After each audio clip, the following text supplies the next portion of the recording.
Welcome into 5 Wide Fantasy. Today, my early top 12 running back rankings for the 2023 fantasy football season. If you guys like this content, if you enjoy the video, be sure to drop a like, subscribe to the channel as well. Help us grow this community here. Would really appreciate if you do. And I want to answer any of your questions you guys have in the comments, whether it's fantasy related, NFL related. Didn't have too many that I wanted to go to from the last little bit here, but if you do have any, happy to answer it here on the video, either at the start or at the end. And as well, didn't even get this across to the boss man. I'll let him know after the video.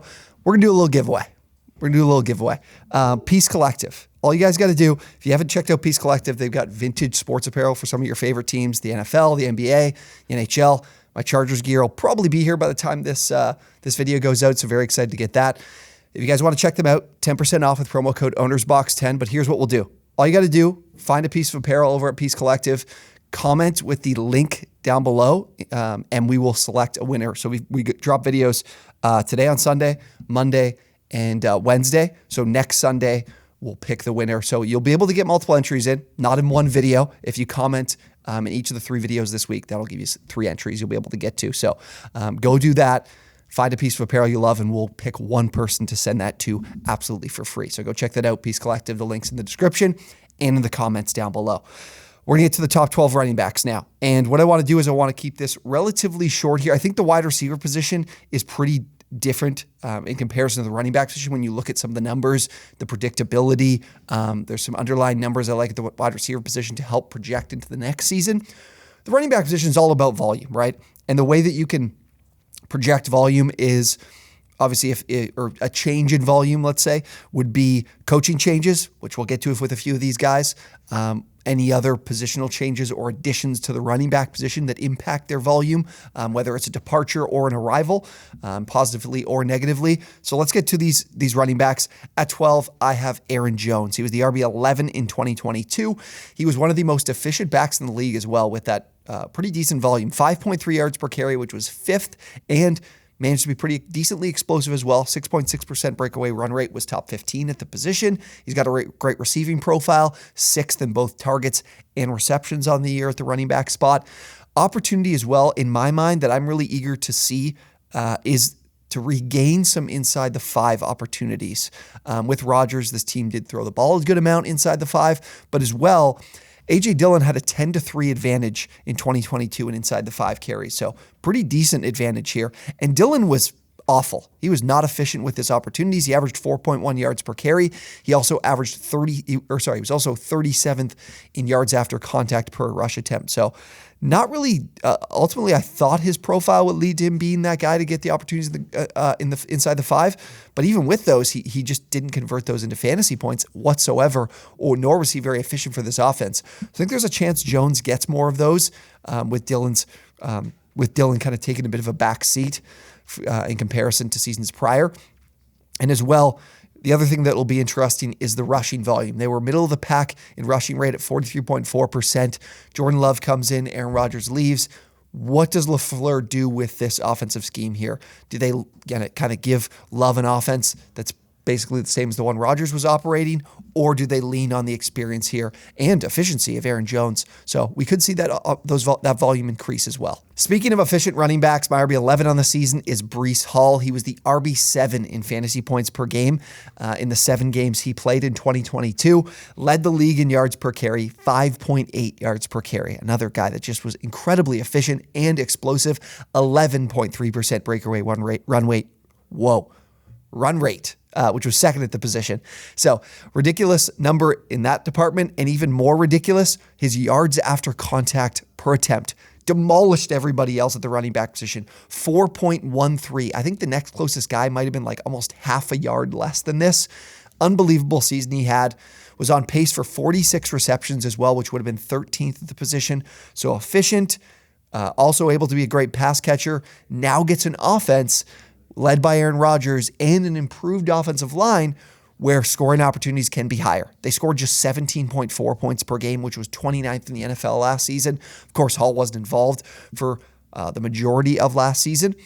The concern, and the reason I have him as my RB11, is just the ACL. We haven't seen a lot of guys be able to, really any guys, return from the ACL injury and be super efficient and a really valuable fantasy asset. but Breece Hall was crazy, crazy good last year. Injury came in October. If we hear good things and we actually see Hall on the field and potentially, hopefully, see him as well, get to actually watch him play in an NFL game in the preseason would be great.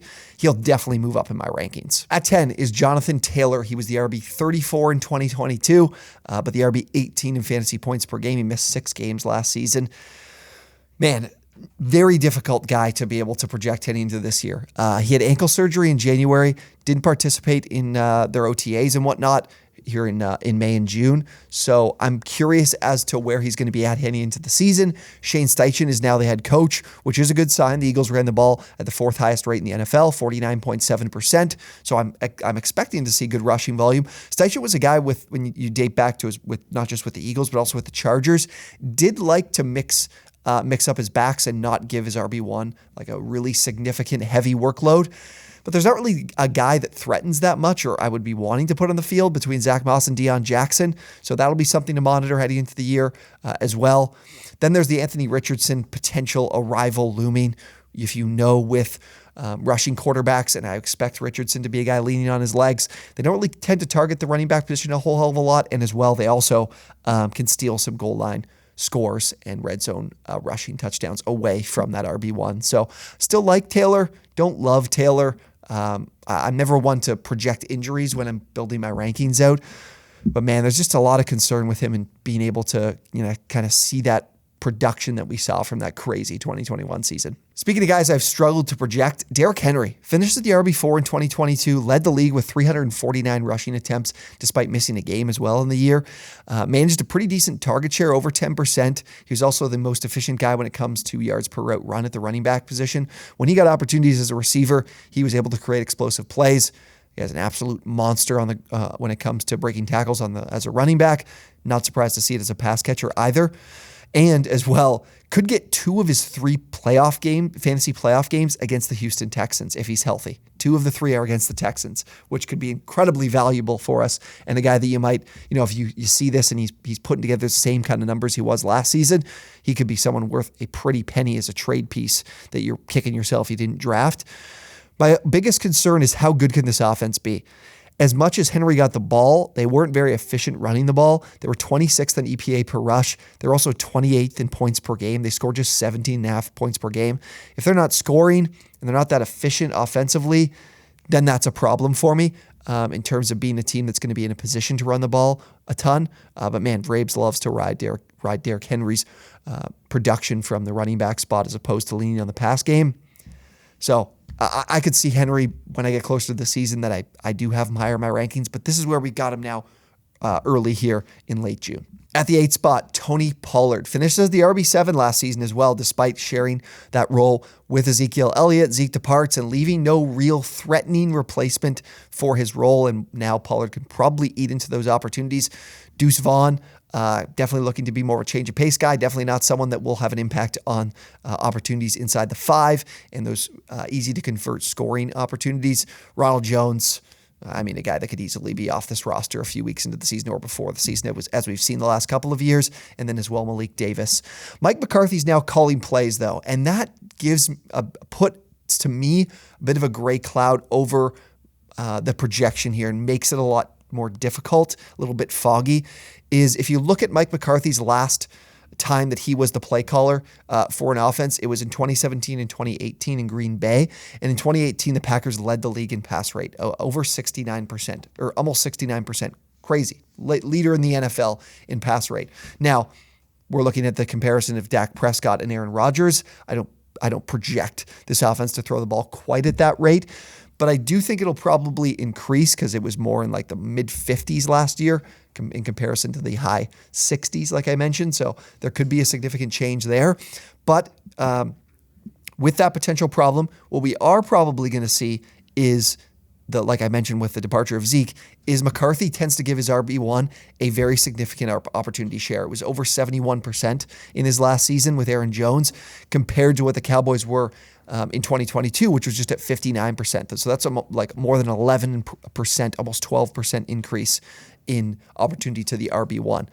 My other concern, and again, that's just why I was looking to have him as like my RB5, and then I got a little deeper into it and I had to move him back.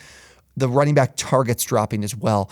19th in 2017 and 25th in 2018 was Mike McCarthy's offense in running back targets. So something to keep an eye on there. But again, Zeke leaves. He was second in inside the 5 carries with 19 and turning those into 9 touchdowns.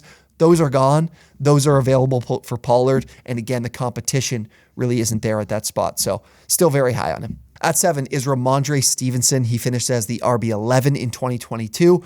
Another guy that has one of his competitors departing in Damian Harris, and no replacement really brought in. Pierre Strong, Ty Montgomery are probably those other options. It's 106 rushing attempts gone from this offense. We already saw what Stevenson was able to do last season in the receiving department with 69 receptions on the year, 4th amongst running backs, a great target share that was also 4th, 17.3%. This is the one thing he can change. And the one thing that he can help improve his fantasy finish from the RB11 last year, he had 12 inside the 5 carries and only turned those into 2 touchdowns. You'll see a lot of guys have more of a 50% touchdown rate on those carries. So if we get an increase in those touchdowns, in those inside the 5 opportunities, we're looking at that increase from the RB11 to where I have him projected as the RB7. And then with Harris out, potentially a couple more carries going his way inside the 5 as well. He was a really efficient running back. He averaged 5 yards per carry on the season. So we get some of those scores. There's where his opportunities or his fantasy finish will increase. My only concern is if DeAndre Hopkins becomes a Patriot, maybe I'd be moving him back, and maybe I don't expect the rushing volume quite as high, and potentially Hopkins stealing some opportunities. Or sorry, I shouldn't say rushing volume, the receiving volume quite as high, because again, I don't really see a lot of high quality talent at the receiving spots for this team. I'm not very high on Juju Smith-Schuster. I do think Mike Gesicki's a nice option at the tight end spot, but they've always loved the tight end spot, so I don't think we'll see a big movement from his targets last season. At 6 is Josh Jacobs. He was the RB3 in 2022. Do have him a few spots behind that finish. Only Derrick Henry received more rushing attempts than the 339 Jacobs did last season. Writing was on the wall. We talked about this heading into last season. With Josh McDaniels as the head coach, we were going to see far higher rushing volume compared to Josh Jacobs' previous performances in his career. So definitely writing on the wall there, and we still have that being the case here this season. So I still expect the rushing volume to be high for him, but that's only because he has that bell cow role like we talked about, is having that big share. This team didn't even run the ball that much. 40.8% of plays they ran the ball. They finished 6-11, so that doesn't give you a lot of opportunities to be in game scripts to be able to run the football. But he also added 53 receptions on the year, which was 10th at the position. So the big thing for me is that Zamir White arrival never came to fruition. I felt like it was talked about a lot all year, never really happened. Any split or share here of these opportunities at the running back spot for Jacobs is going to impact his finish, because I don't trust this offense from a production and scoring standpoint. That is why I don't have him in that top 3 like he finished last season. My RB5, and the guy who finished as the RB5 in 2022, Nick Chubb. Chubb was the only other running back than Derrick Henry and Josh Jacobs to eclipse the 300 rushing attempts mark. He had 302 on the season, was very efficient. I don't think, you look at guys with like 250 plus carries, nobody was as efficient as Nick Chubb. He averaged 5 yards per carry. He also ceded 25 red zone rushing attempts and 123 total carries to Kareem Hunt. Kareem Hunt leaves the offense. Now Jerome Ford will step in as that change of pace guy. I don't think we'll steal as many opportunities as Hunt did last season, but the potential to step in as a receiving back for this team like Hunt's role was last season. Again, we mentioned the explosiveness from Nick Chubb. He was 7th in the league in breakaway run rate at 7.6%. So, I mean, the big thing for me is I think that this guy is one of those bust-proof type of players. Deshaun Watson can really play a major factor in how Chubb's fantasy points are scored. If Watson has a season and bounces back to more of his 2020 self, we could see Chubb have a career high in touchdowns. His career high is 13. If Watson gets his offense going, scoring more points, Chubb will find the end zone more and get into maybe a 15 touchdown type of season.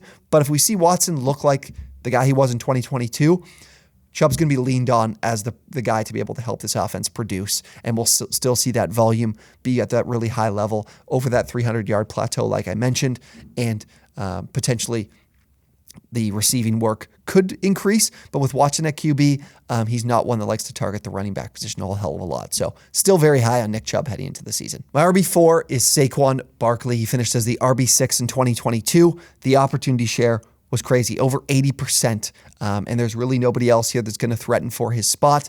He had 57 receptions as well, which was 7th at the position and 4th in rush attempts. So really high receiving volume, really high rushing volume, a great combo here. And his target share, I don't think will decrease. I think it was in that like 17% mark, similar to where Ramondre Stevenson was at. Darren Waller comes in.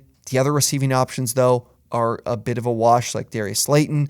If Wan'Dale Robinson gets healthy from his ACL tear, his opportunity is there. But I don't think with Waller's arrival, it's going to have a huge impact on that receiving total for Saquon heading into the season. He also was a top 5 back and inside the 5 carries with 15. So if he continues to score touchdowns, you're going to love drafting him in this spot. The one problem I have with him and why he's not in my top 3, explosive runs. I just don't see Saquon on that same level he was in his rookie season in terms of making and breaking big plays. 6% breakaway run rate was just 21st at the position. So not too good there, but definitely from the opportunities perspective, fantastic. At 3, I've got the rookie Bijan Robinson. In his final season at Texas, had over 1,900 all-purpose yards, scoring over 20 touchdowns in 12 games at Texas in 2022. There are a few dynamic talents like him available, and you can tell by the draft capital that the Atlanta Falcons really believe in that talent. The only team to run the ball at a higher level in the last 13 years than last year's Atlanta Falcons at 55.3% was actually last year's Chicago Bears. The Bears managed to run it maybe like 1% higher. So this team's rushing volume is one that's hard to compare when you look at the history of the league in the last 10 seasons. Nobody has been running it at this level. I expect that to continue. Desmond Ridder, a quarterback, I do not have a lot of confidence in. His limited sample size did not look good. I do not believe in him at the NFL level to be able to be a competent quarterback, so I expect them to still lean on the ground game like they did last year with a 5th-round pick in Tyler Algier and a 31-year-old Cordero Patterson. So imagine what they could do here with Bijan Robinson stepping in, and with that, those two guys, I do expect Bijan to be in that all-encompassing role that the team has been talking about all offseason. You hear nothing but unbelievably good things about his role coming into this season. I'm very high on him. Again, with this volume is going to be there, and the chance as well with Arthur Smith as the play caller that this offense is really efficient on the ground too. At 2 is Austin Ekeler. He was the RB1 last season in fantasy points with an insane 107 receptions on the year, 22 more than Christian McCaffrey, who was second at the position. I'm going to go a little bit less into numbers just with my familiarity with the Chargers and my fandom with the Chargers. Kellen Moore coming in is going to change Eckler's role, I think, a fair bit. The drafting as well of Quentin Johnston will have an impact. Kellen Moore tends to target the wide receiver position a lot more. It'll be a lot more targets to wide receivers, less to tight ends and running backs. There's going to be a decrease there. There's also going to be an increase in targets and passes of 10-plus yards. The downfield looks from Joe Lombardi as the OC with the Chargers was pathetic. I just could not believe how little this team looked downfield and dumped the ball off to Ekeler when they have such a talented throw of the football in Justin Herbert. So I do expect we're going to see Ekeler more in that 70 reception range. I think this will be a significant fall off. But what I do think is this team will run the ball more. They ran the ball horribly last season. Part of it's with Ekeler. Part of it was with the scheme. With more coming in, you're going to see a higher rushing volume. And I do think Ekeler will finally get it and break that 1,000-yard plateau with this team in 2023. And then as well, this team didn't, as much as Ekeler scored a ton, this team actually didn't run the ball a lot inside the 5 and inside the red zone. You could see more of those opportunities for Ekeler and somehow maintain or even increase his touchdown total from last season, which would be crazy. But it is possible with the way the scheme will change. So even though the rushing or the receiving volume might decrease, I'm still very high on him because I still think he's going to still be one of the highest guys in receptions, probably maybe 2 behind McCaffrey. And then as well, I do expect some other facets to improve for him this season. And my RB1 for the 2023 fantasy football season is Christian McCaffrey. If you look at and break down his sample size, and I want to just look at his time in San Francisco, that is where we're going to be able to project this season. If you look at week 8 on from last season, he had 20.5 fantasy points per game. He was the RB1 in fantasy points per game over that stretch. Played in San Francisco starting in week 7, but he came in on a short week and also wasn't fully installed into the offense. So I do think that is one we want to leave out when we look at this projection. And then when Brock Purdy came in, he averaged 22 fantasy points per game once Purdy came into the offense, and I do expect Brock Purdy to be the starter this season as well. Austin Ekeler had 18.8 fantasy points per game to finish as the RB1 last season, so that gives you an idea of where 22 fantasy points per game would lie in comparison to the RB1 last season. I mean, his ability to still demand volume in this offense as a receiver has to speak for itself when you look at the competition for receptions in this 49ers offense with George Kittle, with Deebo Samuel, and Brandon Ayuk. And then as well with Kyle Shanahan as the head coach here and the play caller, you can certainly expect this to be an efficient offense on the ground for McCaffrey too. So everything is there. I don't see how you have anyone else in the RB1 spot over McCaffrey heading into the 2023 season. All right, that wraps up my early top 12 running backs for the fantasy football season. As again, these are running back rankings that are currently in place now. Always fluid. We'll get back to these probably in a month or so and see if anything changes as we get into training camp, but really like where we are at with these guys heading into the year. If you guys enjoyed the video, again, help us get to 30,000 subs on the channel by dropping a sub. Again, comment down below if you guys want to win any piece of apparel over at Peace Collective. Their vintage sports clothing is awesome over there. You can check out the link both in the description and in the comments. All you got to do is comment with a link to the item that you want to get over at Peace Collective. And next Sunday, we will pick a winner of the giveaway. So be sure to drop a comment down below. Thank you guys so much for watching, and we will see you on the next one.